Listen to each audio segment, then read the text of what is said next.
બે બાજુ દિવાલ આવતી હતી, પછી ભરતી આવતી હતી. તો દિવાલ નથી કરી. હજી કોન્ટ્રાક્ટર હતા ને કામ કરવા વાળા, એને સરપંચ બે સમજી ગયેલા હતા. લા એને બનાવી નાખ્યું. મને કે દિવાલ પછી થાય બીજા કામમાં, કે હજી એક કટકો બાકી છે એવું મને સમજાયું. એટલે મેં એમ કીધું ભાઈ તો આપણે અરજી દઈ દેવી, આ કામ સારું થયું નથી. તો કે તમારે અરજી દેવી હોય તો જેટલી દેવી હોય એટલી દઈ દો, એમાં અમને કઈ નહીં ફેર પડે. મેં કોઈ વાંધો નહીં. તો આ દિવાલોનું બે કામ બાકી જ છે. હા, આ દિવાલ બાકી. ઓલા પડખે પછી આ ટાય વજન કાઢેલો છે ને, એ આપણે પુલ બનાવ્યો છે. એ ટાય વજન ખોલે, એ ગટર કરે તો અહીંથી પાણી જાય ને અંદર, તો એ કાંઈ જે ખોલ્યું નથી. અને દિવાલ નથી કરી ને, દિવાલ કરીએ ને એ ખોલવાનું હતું તો પાણી નાથી આમ વયું જાય. અત્યારે તો પાણી ક્યાંથી જાય, અહીંથી ના પડામથી આમ સીધું. તો આ ખેતરમાં ધોવાણ થતું. હા, એટલે પાણી અહીંથી જાય. તો આન કરજો તમે જોઈ શકો છો, મૂળ પાણી જાય એવું કરેલું છે નથી કરેલું. તો આ બે દિવાલો ખવાઈ ગયું. પછી અહીંથી આપણે આ દિશીએ આ પુલ વટે 100 મીટર દિવાલ હતી, 100 મીટર. એ દિવાલે પણ નથી થઈ. અને આમાં ગ્રાન્ટ તો જેવડી આવી એવડી ખરી. નકર જયારે સર્વે કર્યો રોડ, ત્યારે અહીંથી તે ઠેઠ આપણે નાળિયેર લગીનું સર્વે કરેલું હતું, કાંક 3 કિલોમીટર ને માથે થતું. એટલે કામ હું એવું માનું છું કે અડધું માંડ થયું હોય તો. અને આમાં જુઓ ને તાળા પડી ગયા સોહારા. ઓલી બાજુ આપણે જોઈએ તાળા છે, એવું પુલ બંધ 3 મહિના થયા છે. તો આમાં તો આ પૈસા ખવાઈ ગયા હોય તો જ બને ને, નકર તો થોડું એવું બને. અને આ જો ઓલો પુલ જો એટલું પગતું તો હોરું હોવું જોઈએ ને. તો આ બે કોઈને સાઈડની દિવાલો નથી કરી. પછી રોડ આ ઓલો પુલ વટે સાઈડમાં નાય દિવાલ પણ નથી કરી, નાય કામ દૂર છે. અને જે આ રોડ રહ્યો 1.5 થી 2 ઇંચ, કદાચ ક્યાંક 2.5 ઇંચ હોય તો ભલે, નકર છે નહીં. એટલે આવું કામ હાવ નબળું કર્યું. ટૂંકમાં દિવાલ હતી એ તોડી નાખી? ના ના, દિવાલ બનાવવાની હતી, બનાવી નથી. અહીંથી આમ 100 મીટર બનાવવાની હતી, એ નથી બનાવી. અને અહીં બે કોર દિવાલ હતી, એ નથી બનાવી. ઓલો પુલ વટે પછી આને કોર ખાલું આવશે 100 ફૂટનું, ના દિવાલ બનાવવાની હતી, ના નથી બનાવી. બે પુલ એમને બનાવી. હા, પછી શું એટલા ટોડલા જ ભર્યા. નકર દિવાલ હોરી બનતી હતી ત્યાર પછી આ ભરતી ભરવાની હતી. જયારે સર્વે કર્યો ને ત્યારે એ ટાઈપનું સર્વે કર્યું હતું. અને આ રહ્યું 1 મીટર જમીનથી ઉપર. જયારે સર્વે કર્યું ત્યારે જમીનથી ઉપર 1 મીટર હતું અધર કરવાનો રોડ, પણ એટલો ક્યાંય કર્યો નથી. કારણ કે સાઈડમાંથી પાણી રોડ ટપીને આવવું ન જોઈએ. તો આન કરતો ક્યાંય જોવા ને રોડે નથી હલાય એવું નથી રહ્યું. આ બાજુ એમના ગડબા પીડ્યા સોહારા. નગર જરાક તો કાક હાલે એવું જ નાખવું જોઈએ ને, એ નથી નાખ્યું. આટલો રસ્તો તો બનાવવાનો જ છોડી દીધો ત્યાં તો. હા, એમાં રોડે નથી કર્યો, ખાલી ગડબડ નાખી દીધા. પેલી ગાડી આવે છે વેન, હા, તો ઈ કેટલી ડોલા લેતી થડકામાં આવે છે. મોટરસાયકલ માંડ હાલે એવી પરિસ્થિતિ છે એમાં. બધા ગડબા નાખી દીધા છે. તો એની માથે કઈ ઝીણું નથી નાખ્યું, કાંઈ નહીં. અને આ કણ આવી ને કે રોડ નું કામ પૂરું થઈ ગયું, એ ટેન્ડર નોખું હતું, એ કટકો પછી થશે. આ 3 મહિના વહી ગયા. રૂપિયા પાસ થયા હતા હવે એ બેન ખબર નથી. 3 કરોડ ની આજુબાજુ વાત સાંભળાતી, પણ પાકું એસ્ટિમેટ નથી મારી પાસે. 3 કરોડમાં તમે વિચારો કે કેમેરામેનને હજુ વિનંતી કરું છું કે ખાસ આ દિવાલ દેખાડવામાં દિવાલ બનાવવાની વાત. આ તમે જોઈ શકો છો અહીંયા કે અહીંયા દિવાલ બનાવવાની વાત થઈ હતી. તો આ દિવાલ બની નથી, એમને ભરતી ભરી એટલે કે ધૂળ અને કાકરા પાથરીને એની ઉપર રોડ બનાવી નાખ્યો છે અને 2 પુલ બનાવી નાખ્યા છે. તમે નજરે જોઈ શકો છો. ગ્રામજનોની ફરિયાદ છે કે મસ્ત મોટો ભ્રષ્ટાચાર આ રસ્તો બનાવવામાં પણ થયો છે. શું કહેશો, કેટલા રૂપિયા ખવાયા હશે, શું લાગે? હવે આમાં તો કેટલા ખાઈ ગયા હોય મને તો અનુમાન પ્રમાણે હું કહું છું, બાકી ખબર નથી. કે 3 કરોડની ગ્રાન્ટ પાસ થઈ હતી આ રસ્તો કમ્પ્લીટ કરવાનો 3 કિલોમીટરનો. એમાંથી 1.5 કિલોમીટર જેકો થયો હશે. અને એમાં આની ગોળે અડધું કામ અધૂરું મૂકી દીધું. આ બાકીનું દિવાલું બધું ખવાઈ ગયું. તો તમને શું લાગે, 2 પુલ અને થોડોક રસ્તો બનાવવામાં કેટલા રૂપિયા જોતા હશે? હવે એમાં બેન કદાચ શું ગયા હોય તો 1.5 કરોડ કદાચ ખર્ચ્યા હોય. તો બીજા બાકીના બધા ક્યાં ગયા? હવે એ ખાઈ ગયા. કોનો હાથ છે એમાં? જો આ કોન્ટ્રાક્ટર કામ કરતા, બરોબર, એટલે કોન્ટ્રાક્ટર જેને રાખ્યો રીતનું કામ કરતા હોય, એના માણસો કામ કરતા હોય, એની હારે સરપંચ રહેતા 24 કલાક. કોન્ટ્રાક્ટર તો 100% મેરુભાઈ નો હતો, પણ એ કામ કરવા વાળા કોઈ ન હોય, એમ નથી આવડતું.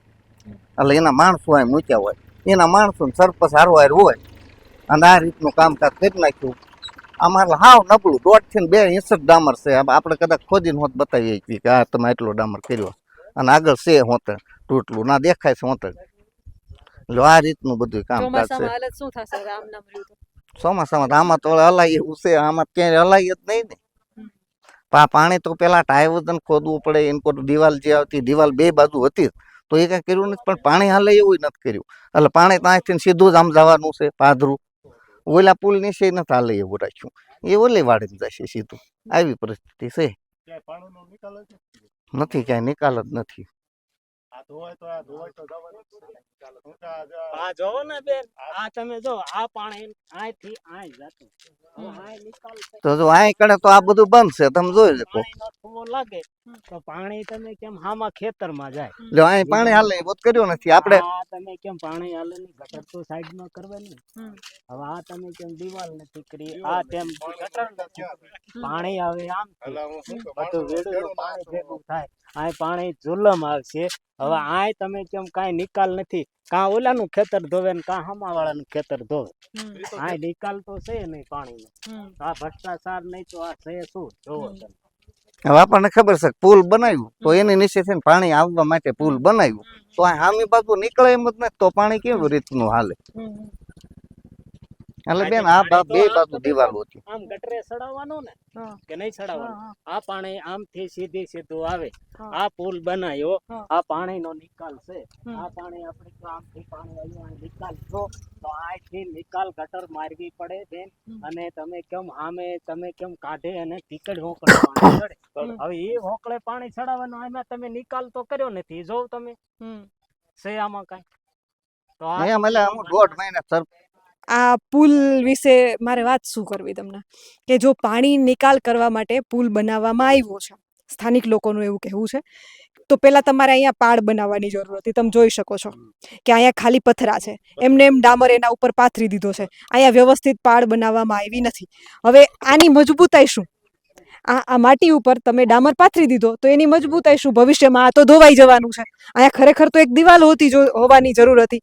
અને એ પછી કે તમે પુલ બનાવ્યો છો તો શેના માટે બનાવ્યો છે? કે પાણીના નિકાલ માટે બનાવ્યો છે. તો હવે આ પુલની નીચે એવા ભૂંગળા અને નીચે નાલી છે ખરી કે આમાંથી પાણીનો નિકાલ થાય? તમે જોઈ શકો છો. આપણે નીચે ઉતરીને, હું તમને બ્રિજની નીચે ઉતરીને બતાવું છું કે શું ખરેખર અહીંયા તમને એવું લાગે છે કે આમાં ક્યાંય નાલી કે છે કે પાણીનો નિકાલ થઈ શકે?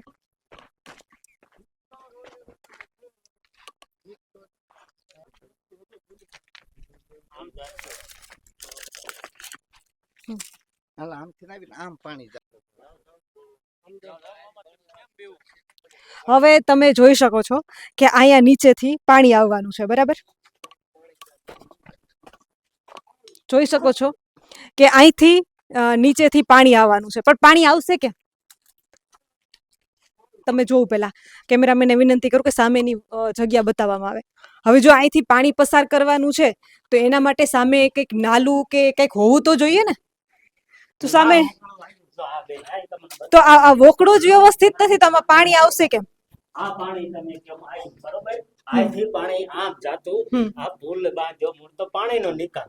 હવે સામે તમે કેમ કોઈ પુલને પાણીનો નિકાલ નથી કર્યો, નતર ના તમે કેમ દિવાલ મારવી પડે, ફૂટ પાવરીની દિવાલ મારવી પડે. હવે એ દિવાલ મારી નથી, કાચી માટીમાં તમે કેમ રોડ કરી નાખ્યો બરોબર. હવે એ પાણી અહીંથી આમ ધક્કો મારે તો સામે ખેડૂના ખેતરમાં પાણી જાય. હવે આ નિકાલ કર્યો નથી, હમણાં ચોમાસું આવીને ઉભું રહે છે. નિકાલ માટે નાલું તો છે જ નહીં. હા, તો આ નાલું બાંધ્યું શું કામનું? નિકાલ તો છે નહીં, તો પુલ શું કામનો? તો પુલ શું કામનો? એ તો બરોબર છે ને બેન, તમે જોઈ શકો છો. તમે જઈને તમારે સાથે જોઈ તમે જોઈ શકો છો. હજુ એક વખત કેમેરામેનને કહું છું કે જો આ ત્રાસુ જે છે એ નાલું છે, આપ જોઈ રહ્યા છો કે આ ત્રાસુ નાલું છે. હવે એની ઉપર આ બ્રિજ પસાર થઈ રહ્યો છે, ઉપર છે બ્રિજ. તમે જોઈ શકો છો કે આ ઉપર છે બ્રિજ. અને હવે અહીંયાથી માનો કે આ નાલામાંથી પાણી આવ્યું ને આ બ્રિજ નીચેથી પાણી પસાર થાય છે, તો પછી પાણીને હવે અહીંયાથી આગળ જવાનું, કઈ બાજુ જવાનું પાણીને? આ પાણીને હવે આગળ જવું હોય તો અહીંથી જવાનું કઈ બાજુ? કેમેરામેનને વિનંતી કરું કે બતાવે કે આ આગળ હવે પાણીને આગળનો રસ્તો શું પાણીનો? અહીંયા તો ખેડૂતોના ખેતરો આવી ગયા છે. એટલે આવો પુલ મેં તો મારા જીવનમાં નથી જોયો, પહેલી વખત જોયો છે. પાણી આવે તો છે પણ પાણીને જવાની જગ્યા નથી અહીંયા.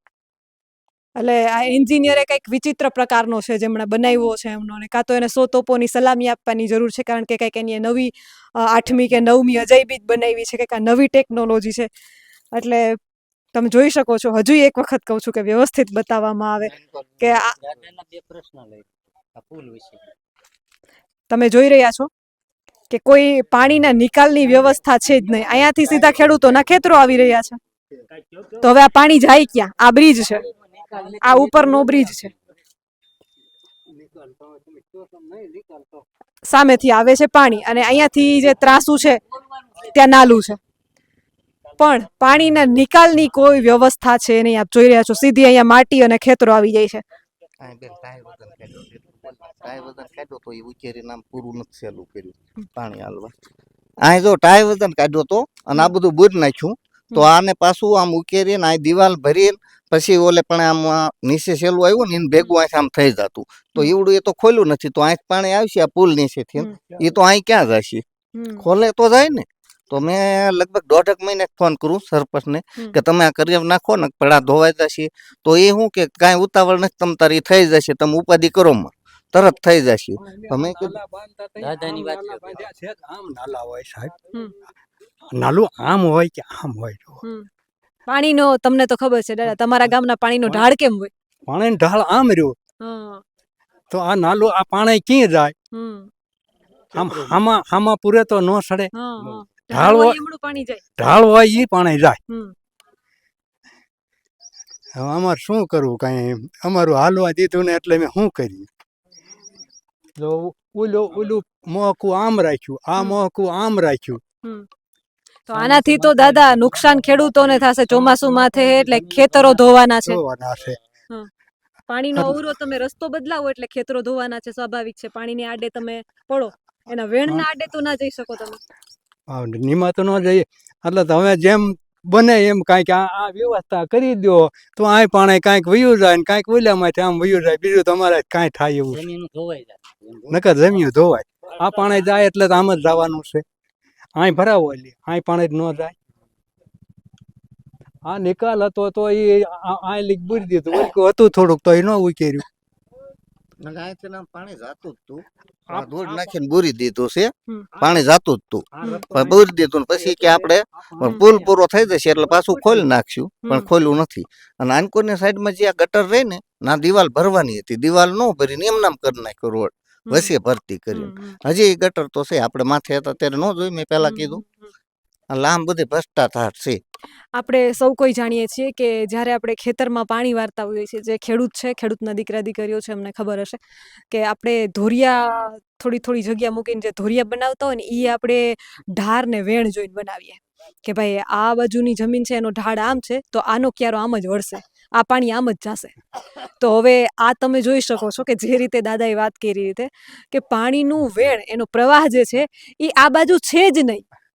તો હવે એને આ બ્રિજ કઈ રીતે બનાવી દીધો? કેમ કે તમે અવળો વેણના પ્રવાહની વિરુદ્ધમાં જઈને તમે આડા બાંધ બનાવો ને તો પછી પાણી આડું ફેલાય, ઉભરાય, પછી પાણી ખેડૂતોના ખેતરો ધોય.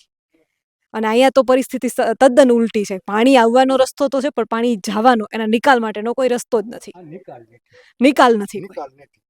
આવી ટેકનોલોજી તો કંઈક નવી જ ટેકનોલોજી છે. આપ જોતા રહો ગુજરાતનો અવાજ.